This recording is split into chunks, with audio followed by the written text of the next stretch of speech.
What's up, guys? Welcome to Daily Dose of Reddit. This is your host, Zach, and today's subreddit is r/entitled parents. This story's called, Entitled Father Tries to Kick Me Out of University. My freshman year, I was roommates with a guy who had fairly well-off parents. Let's call him John. John was a child actor, and although he isn't one you'd recognize immediately, he's played side characters on some big sitcoms and did some voice acting on some pretty popular kid shows. His parents hold him to very high expectations and were very strict with him and his acting. So when he got into our university, which is considered a top 10 university globally, his parents held him to that same standard, which for a now liberated young adult with almost no maturity, he did the exact opposite of everything he should have done. He slept all day, partied all night, never studied and didn't go to class, etc. Yet when his parents would call him to check up on him, I would always be mentioned in the conversations. They needed to make sure that I was a good influence on their son. They would tell him. They would consistently ask if I was partying often, doing drugs, bringing girls over late into the night, pretty much everything he was doing. They wanted to ensure that I wasn't doing it to keep their son safe. This goes on for months. Whenever his parents would call him during his midday nap and I'd be in between classes, I'd always hear him defending me to his parents, and he'd go beet red whenever I'd walk in and hear what they were saying about me over the phone. So I'd leave and wait until his call ended since I knew he already felt embarrassed enough. I didn't really think of what they were saying. I just thought it was ironic and told John afterwards that he didn't need to apologize since they weren't his thoughts. Around the end of the semester, John is told by his major department that he would likely flunk out of college if he did not ace the final exams in at least 2 of 4 of his classes, and that he would have to retake the other 2 regardless of how he did. Moreover, that he would lose a scholarship that paid a substantial amount of his tuition. He had to call his dad to tell him the bad news while I was on the top bunk of the bed studying, and his father is shouting so loud that I can hear him through John's phone with my earbuds in. Eventually, the question is asked if I had anything to do with John's bad grades, and before John can say anything, his dad determines that John was covering for me because I was a bad influence and that since I was around him all the time, I was the reason he failed. He demanded to speak to me and wanted me to tell him everything I did to his son and how I corrupted him. And when John said that I didn't do anything, it only made him angrier. And after telling me that I would pay, he hung up. He already knew my name and of course where I lived. But I didn't think he would do anything with that information until I got a call from the University Student Affairs Center telling me that John's father had requested access to my personal information through the student portal, basically a website with financial aid and enrollment info, and to change my passwords in case I thought my data was at risk. I tell John that his dad tried to access my info, and of course he called his dad to ask him what the heck he was doing. Dad said that because John was failing, he was pulling John out of college and that he was coming in a few days to talk to me about my part in all of this. John asks him again to ask him why he asked the school for my info, and John's dad just hung up on him. I couldn't focus on that BS at the time since I had my own exams to prep for, but as he said he would, he showed up as this fairly skinny, balding guy desperately trying to cover up his receding hairline by brushing as much stringy blonde hair of his to the front of his head. I came down with the flu right before the exams, so sadly I was forced to be in the room while John moved out, while his dad was berating the both of us while I have my earbuds in and feel like I'm going to puke. John looks like he's going to cry because he doesn't want to leave, and I peek over my laptop to see his dad putting books and notes in the garbage and repeatedly asking John if he officially withdrew from the university until John barked "yes" at him. John's dad then turns to me and says something along the lines of, "Alright, now you." Again, I insist that I didn't do anything to his son except live with him, and the dad demanded that because I turned his kid from an accomplished actor to a college dropout, I should withdraw from the university too. John is now yelling at his dad to leave me alone, and I'm telling him that there's no way I'm dropping out for his ego. He demands my laptop and portal login info, and I tell him that if he even so much as touches my laptop or me, I'm calling the police. This escalates to a straight up shouting boxing match among the three of us until the RA knocks on the door, warning us that if we don't quiet down, he will get campus security to come up and settle the issue. The dad quiets himself again and calmly asks me to withdraw again because it's only fair. I say no because, again, I didn't do anything. There's a silence in the room as he approaches the edge of my bunk. He's glaring at me. I'm putting my earbuds in because chemistry won't study itself, and he asks again, gripping the railing and almost hissing the question. I say no. Again, didn't do crap. He finally decides that I'm not worth talking to anymore and says that he'll tell my parents everything I did and that they would make me leave college if he couldn't. And with that, he left with John. I got a text from my dad about a day later, and that both he and my mom basically told him and his wife to screw off and never contact me again in far more eloquent terms. I then got a barrage of emails and texts and Facebook posts from the parents pretty much saying that I was at fault for ruining their son's life and that I don't deserve that seat at my uni, so I blocked them. Every now and then my parents would get Facebook messages or emails. They were ignored. John Angry reacted my graduation pics on Facebook a few months ago, so out of paranoia that they were spying on me through his account, I blocked him too. I hope he understands. Okay, wow. First of all, good on John for being responsible for his irresponsibility. He's way more mature than his parents, that's sad, but also kind of telling because usually child actors are child actors because their parents want them to be child actors. I'm not saying that it doesn't take talent to be a child actor because it does. Acting isn't necessarily as easy as you think, but honestly, a lot of child actors are just puppets for the higher-ups in their lives, but that's a topic for another day. But, yeah, this is a good story. His parents are crazy, but John's a good dude. John's a good dude.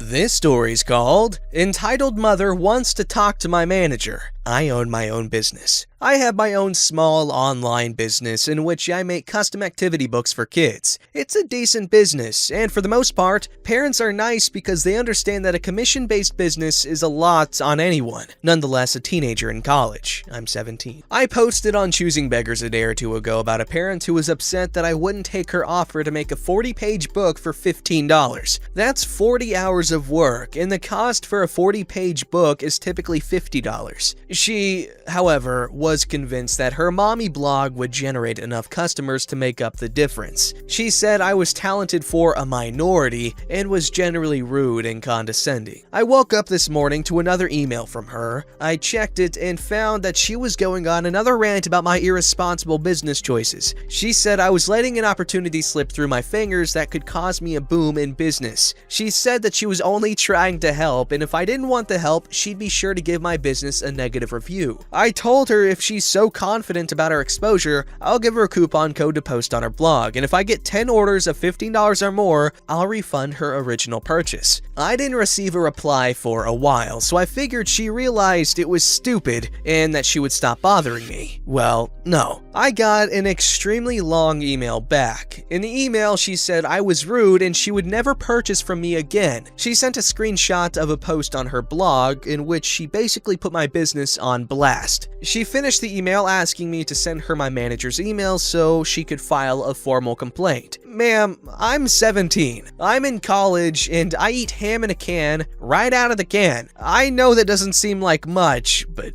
I run this myself. I emailed her back to say I run my own business. I don't have a manager. I am my manager. She called me a liar and said I obviously had to have someone managing me since I was a minority. She said there was no way a minority could run a business as decent as mine on their own. I emailed her back and told her I would screenshot these racist remarks and post it in the comment section of her blog post if she wouldn't leave me alone. I told her she was a terrible customer and I won't be taking orders from her again. And I made sure to end the email with, "Sincerely, management." Not a dramatic ending, but this lady was extremely ridiculous and I couldn't believe it. Wow. What does the minority have to do with business?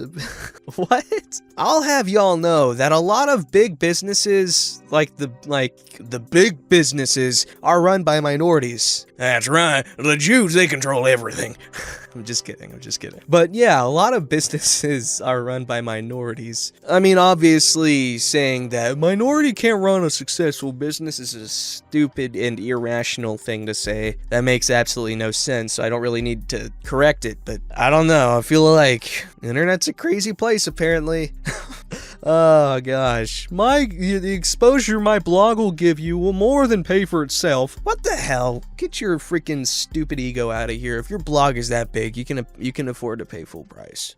Alright, so this last story is a roller coaster, right from the title. Today I fudged up by getting busted by the cops while in my bra and panties after breaking and entering to get my friend insulin. Is that not a roller coaster of a title? Okay, now on to the story. This weekend I was in one of my best friend's weddings. The bride, my friend, is diabetic and forgot her insulin when we went to the church. So technically, diabetes is the villain of the story. No problem, I volunteered to go back to her house to pick it up. I like a mission. Me against diabetes. After a morning of bridal stuff, my adrenal glands were more than happy to kick some dust off. The bride says the back door is unlocked. So I dashed to her house, drifting the corners in my mind, finding the apex in the road. The back door is not unlocked. No doors are opened, but I am not taking the L on this. All of us bridesmaids had gotten ready at her house earlier, and one of the other bridesmaids was leaning on her window on the second floor smoking. I gaze up at her window, praying that it's still unlocked. I know this house. I went to high school with the bride, snuck out of that window onto the roof, and clambered down the tree beside the house many times. Only this time, I am in a strapless, tight, mermaid-style dress. Driving a stick in this constricting skirt was a challenge enough. There is no way on God's green earth that I can climb a tree. It's barely above freezing, but this is a DEFCON 2 situation. I'm in the backyard, and there is only one house that can see me. I accept the crazy low odds that the grandparents that live next door will notice me. Decidedly incorrect assumption because apparently Gramps has assigned himself the position of Overwatch. I kick off my heels, sling off my jacket, it's barely above freezing, and toss the Morticia Addams style bridesmaid's dress over the fence. I pat my old friend, the tree, and begin to climb. I'm sure I sloth climbed it, but the adrenaline pulsing through my veins has me convinced that I ninja warriored that crap. The window is unlocked. Hoorah! Once I open it, I ungracefully fall into the room from the roof. I don't care because the distinctly male movie announcer voice in my head is sexily broadcasting the trailer for the movie I'm acting out. The crowd cheers when my icicle toes hit the hardwood floors. I'm killing it. The room looks like a giant girl bomb exploded. Curlers, hair dryers, makeup bags, and clothes cover every square inch of the carpet. I super kung fu hop over the piles to the dresser where she said her insulin bag would be. It's not there. I rifle through the piles, shaking like a scared dog from the cold. Nope. To the bathroom. Nope. A massive rock drops in my stomach when I can't find her insulin. The clock is ticking. I launch down the stairs, 2 at a time, and run through the house as my eyes scan every surface. I find it on the kitchen counter, a full floor away from where she thought she left it. Booyah! Booyah! I don't know. I'm back in the game. I shotgun pump my arm and grab the bag. I make sure I lock the kitchen door from the inside. I mentally check. Yep, I left all of my stuff outside. I step into the garage, shutting the door behind me. As I'm jiggling the locked doorknob, I hear the whoop whoop of a police car. I slowly turn and do some weird half raise of my hands. There are two cops in the driveway, all official and stern looking. In a split second, I flash on images. I'm in the back of the police car, handcuffed, search warrants are getting issued. I see the courtroom, a stern judge, and an unforgiving jury. In a moment of catastrophic cognitive dissonance, I swear I heard my brain misfire. The only thing that zaps me back to reality is that, I kid you not, my boobs are 2 frozen ice cones. I'm gonna have the pleasure of explaining this crap show to the officers while wearing nothing but my fancy thong and lacy, strapless bra because Genius Me didn't want panty lines. And my hot-ass guy will be wearing a tux to the wedding. Enough said. I could have vaporized on the spot from the humiliation as the officers approach me. I don't even know what I said. I virtually shoved the bag of insulin at the older cop and vomited out the preposterous details of this Texas-sized oof that landed me in my skivvies, coming out of a house that I technically broke into. They try to keep a straight face, but then I start to laugh. It begins as a small, embarrassed chuckle, but then it takes on a life of its own, commandeering all of my self-control and flinging it into the icy wind with the ashes of my dignity. I howl. Tears run down my face and I shoot strangled, inhuman sounds at them. I can make no sound other than the drawn-out vowels. God, it's embarrassing. The cops are trying to ask me questions, and instead, they get Muttley the dog. All I can do is wheeze or tear and shake from the cold. Finally, I beg them to let me put my clothes on. One gallantly swings his arm to me to tell me to proceed to the backyard to recover my assortment of clothing, cringingly clinging to the fence. They are gentlemen about it as I jump and shimmy into this hell contraption of a bridesmaid's dress. They ask me if there's anyone that I can call from the family to confirm the story. I call the bride. She doesn't pick up. I call the bride's mom.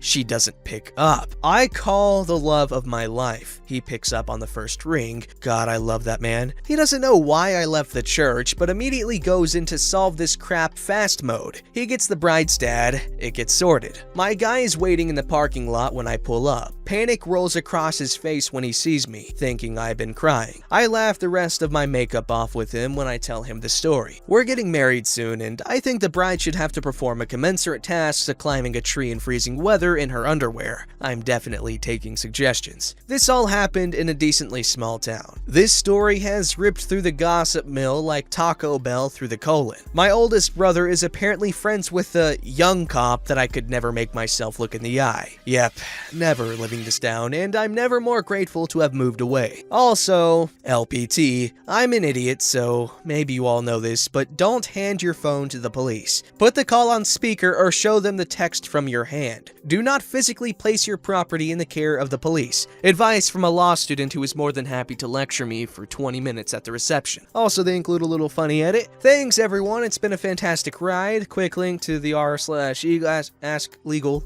excerpt review of whether you should or should not hand your phone to the police. They provide the link, but we don't care about that. And no, I will not send pics. Okay, well, anyways, that right there is the friend that you don't ever want not to be your friend, okay? First of all, the writing in this story was fantastic, okay? Very good job. And that is a good friend. Though someone that would go through those lengths to make sure that you don't die, that's something you gotta keep in your life. That is a ride or die, basically. Weddings are a chaotic time in people's lives, and I'm sure you guys all have some crazy wedding stories if you've been married. So share down below. I'm curious. I know people love sharing crazy wedding stories or anything similar. Don't forget to like, subscribe, and hit that bell to never miss an episode.